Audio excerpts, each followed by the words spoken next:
அல்லாஹ்வின் தூதர் ஸல்லல்லாஹு அலைஹி வஸல்லம் அவர்கள் சொல்கிறார்கள், கடன் யார் இந்த உலகை விட்டு மரணிக்கின்ற பொழுது கடன் இருக்கக்கூடிய நிலையிலே மரணிக்கிறாரோ அந்த கடனை அவருக்கு பகரமாக இந்த உலகத்திலே யாருமே நிறைவேற்றாமல் விட்டுவிட்டால் அவர் நேரடியாக சுவனத்தினுள் நுழைய முடியாது. இந்த உலகத்திலே இந்த மார்க்கம் ஓங்கி ஒலிக்க வேண்டும் என்பதற்காக லா இலாஹ இல்லல்லாஹ் முஹம்மதுர் ரசூலுல்லாஹ் என்கின்ற கலிமா இந்த உலகை ஆட்சி செய்ய வேண்டும் என்பதற்காக அவர் உயிரை தியாகம் செய்த முஜாஹிதாக இருந்தாலும் சரிதான், போர்க்களத்திலே உயிரை விட்ட முஜாஹிதாக இருந்தாலும் அவரிடம் கடன் இருக்குமாக இருந்தால் அவரால் நேரடியாக சுவனத்தினுள் நுழைய முடியாது என்பதாக அல்லாஹ்வின் தூதர் ஸல்லல்லாஹு அலைஹி வஸல்லம் அவர்கள் சொல்லியிருக்கிறார்கள்.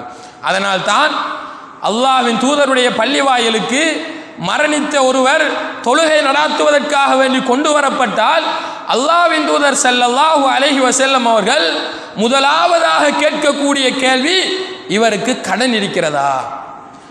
ஆம் இருக்கிறது என்று சொன்னால் அல்லாஹ்வின் தூதர் தொழுகை நடாத்துவதை விட்டும் விட்டோவாகி விடுவார்கள், பின்வாங்கி விடுவார்கள்.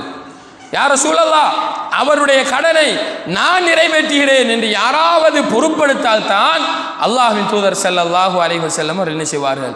தொழுகை நடாத்துவார்கள். ஆனால் இன்று நாங்கள் ஆடம்பர வாழ்க்கைக்காக வேண்டி இந்த உலகத்தை அனுபவிக்க வேண்டும் என்பதற்காக வேண்டி அத்தியாவசிய தேவைகள் இல்லாத பல விடயங்களுக்கு நாங்கள் பிறரிடம் கடன் பெறக்கூடியவர்களாக இந்த உலகத்திலே வாழ்ந்து கொண்டிருக்கிறோம்.